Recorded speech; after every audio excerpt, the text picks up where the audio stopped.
so it's not super crazy.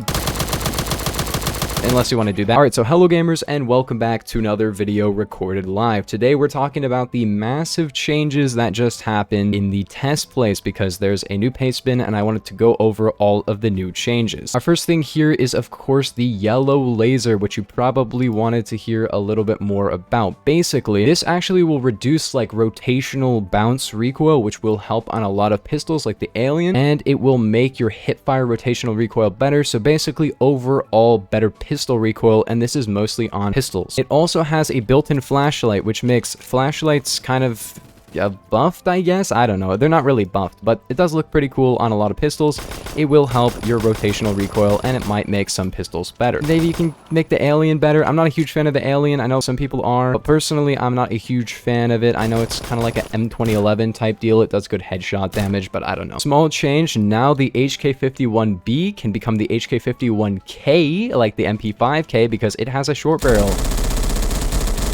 Wow, it's awesome. I don't know. This increases your walk speed, I guess. I can go over the stats in a second. It doesn't seem like it would be that great, but it's tiny and it's cool. It's the HK51B. It's good already. What was I saying about this guy? It makes your ranges worse, your velocity worse, and it does make your headshot multi better, which you could already two-shot headshot, so it doesn't really matter, but it does make your weapon walk speed faster by 0.32, so awesome. The next big change is, of course, the long and short barrel changes on the DMR class. This is really ridiculous, too. Basically, what short barrel does now is it makes your overall ranges a lot worse, and keep in mind, this is only on DMRs. If you want to see the assault rifle long barrel changes, go watch my long versus short barrel video. But basically what the short barrel does in this case is it locks your multis at 1.0 torso and 1.4 head, which is very bad, and it makes your overall ranges worse by 25%. It also makes your velocity a lot worse and your pen worse, but you can shoot this really fast now. You can shoot the Mark 11 a lot faster, but the problem is it does like no damage. It has no torso multi. It used to have a 1.2 and it used to have like a 1.8 head, and now it has a 1.4 head. So basically overall worse damage, but keep in mind it's still a 3-shot anywhere in the body, all ranges, which makes this pretty cool if you want to shoot a lot faster. But at this point, just use a different DMR. It has a lot of drop and stuff now, so it's not really crazy. Now the long barrel changes are really large. Keep in mind the short barrel changes are on a lot of different DMRs because a lot of DMRs have the short barrel. For example, SKS can have 576 RPM, but keep in mind it loses a lot of ranges and a lot of multis, so it's not super crazy. Unless you want to do that with the SKS, which is kind of cool. But yes, the long barrel attachment is mega broken now, in my opinion. It's only on the SL8, but it increases your headshot multi to 2 instead of 1.4. Doesn't remove your torso multiplier and makes your velocity 3200. Well, actually 3219, which is faster velocity than the Intervention, which is the highest default velocity gun in the entire game. And it gives you a 2x headshot multi, which makes the SL8 a 2-shot headshot all ranges. And it keeps its torso multi and stuff. Keep in mind, it does actually lose some RPM, but let's be real, you don't need 650 RPM on this gun. But yeah, 2-shot headshot, really good headshot damage. This is basically an SL8 buff because no other DMR in the entire game has the long barrel, I don't think, so there's only really one gun to use it on. So it doesn't really work as well on 300 Whisper because you lose about 108 RPM, but you get better velocity by quite a bit, 250 more velocity, which is nice. So less drop, which is a big problem on the 300 Whisper conversion, but you get worse RPM. So if you really want to use it on this one, use it, but you have pretty bad handling with the long barrel on this one and not as crazy stats. So you do get a better headshot multi, but the gun could already one-shot headshot all ranges, so it doesn't matter. Now there were a couple of changes to short and long barrel on the assault rifles. Now short barrel will reduce your pen by 10%, so 1.3 to 1.2 in this case, not a big deal. And in this case, it will increase it from 1.6 all the way to 1.7, so not a big deal either. If you want to see the other long barrel assault rifle changes, make sure to watch my short versus long barrel video. It's like 2 minutes long and explains everything. Slight nerf to the DMR Mark 11 500 Phantom conversion. It now multiplies your RPM instead of making it exactly 1000, which means that short barrel is not actually super meta on it, which is good. It actually is still pretty good, but it has 750 velocity, which means you can no longer use short barrel and 500 Phantom unless you want to have the worst drop ever, like even drop in CQC. Look at that drop, dude. That is really bad. Keep in mind, it does not hard set your multis for some reason, so you actually can still 2-shot torso all ranges and 1-shot headshot all ranges. However, you have the worst velocity ever and less pen, so not a huge problem on 500 Phantom. Slight nerf to the Colt LMG. It now only has 20 tact instead of 25-45, so it doesn't have better ranges anymore, but it still has everything else. Now, Shrapnel 25 has slightly worse spread, but literally no one has ever cared about Shrapnel 25, so that's fine, I guess. And now the ECR with 410 bore has more reserve. They didn't nerf this conversion, which is honestly a really good conversion, and they gave it more reserve ammo, so this is going to be like super mega meta probably. So massive revolver changes. I'm going to do this on the judge because I did it on the executioner last time. Basically, now you can unlock speed loader at 50 kills instead of 2,225 apparently. So now this will actually single load shells. Same with the executioner, but if you speed loader, it will load all of them. It will just take longer. So if you want to, you can actually single load every single shell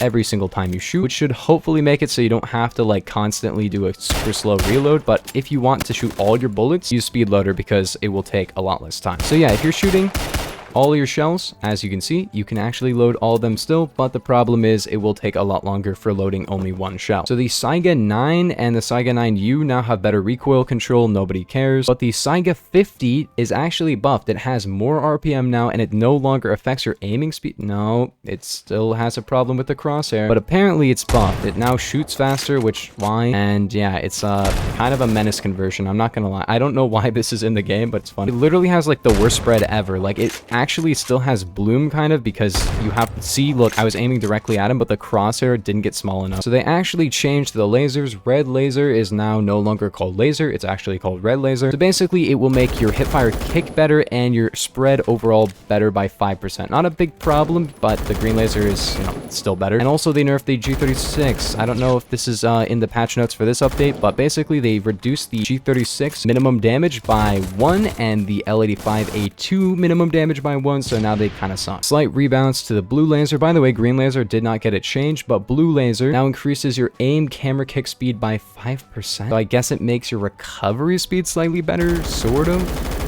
Overall, like, not too big of a deal. So tri-laser got some of the effects that blue and red laser got, of course, because it's a combination of all of them, but to a lesser effect. So basically, tri-laser slight buff, kind of, but tri-laser is still, you know, the jack of all trades ones if you want it. So yeah, this is the big change you're probably not gonna like. The K2 got a mega nerf. I'm not gonna lie, it's a lot worse now. Basically, it got worse ranges. It has slightly better fire rate of 770 instead of 750, but it does 33 to 19 instead of 34 to 24. Keep in mind, it does have a slight torso multiplier, which means maybe if you hit every single torso shot, it could 5-shot at range, which is not going to happen.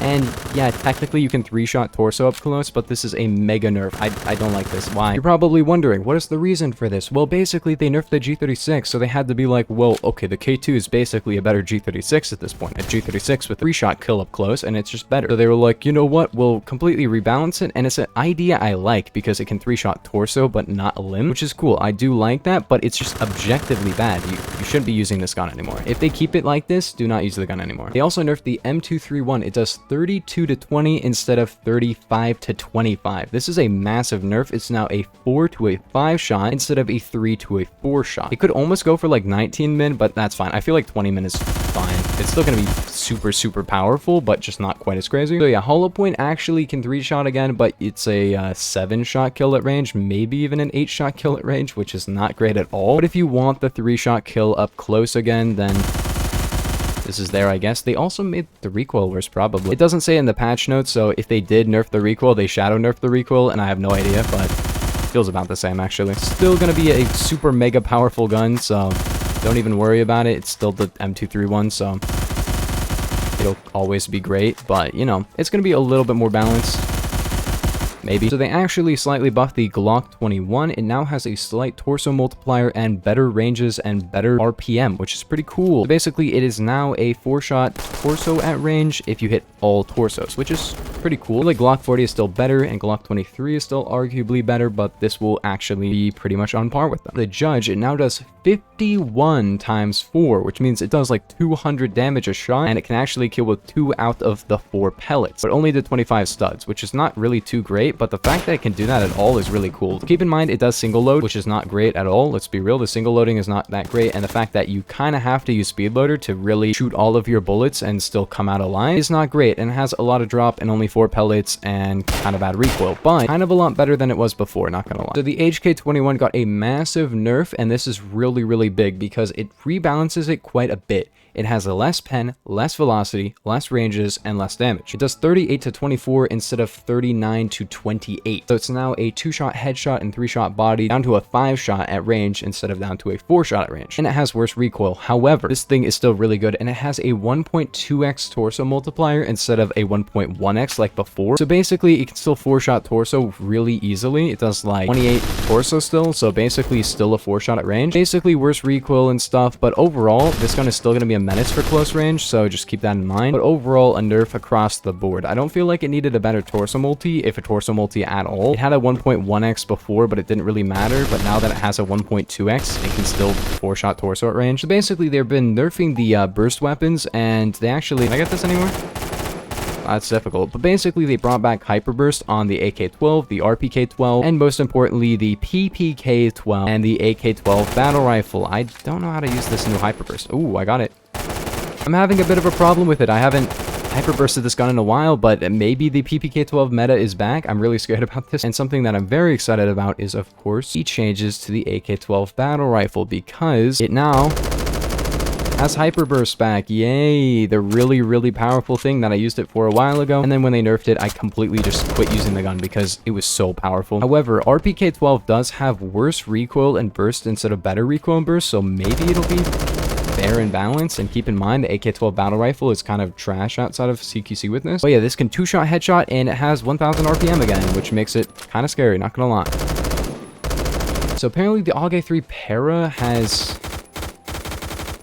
no fire cap, so basically you can fully auto burst it basically with maybe lower recoil. Why are they buffing the AUG 3 Para so much? This gun is so good. Apparently AK-12C has the hyperburst, but not 9x39 on it, but you can...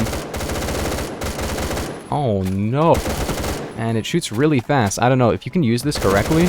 This will be a menace. And they increased the fire cap on a lot of G36 variants. Not a big problem. Now they can actually, I guess, burst faster, which is fine, I guess. And they now have a locked burst, which means they have a 2-shot burst. That's so weird. So now they have a locked 2-shot burst instead of like a 3-shot burst. Same with the HK21. It now actually has a worse bursting thing. Still a 3-shot burst, but it's locked now. And it's a lot harder to get maximum RPM with it. And now all the KSeries guns have a ratcheting trigger group, which I think means, yeah, in burst you can actually burst and top fire them, which is pretty cool. And now the MP5 burst trigger group actually got a buff. It has a better bursting speed as well.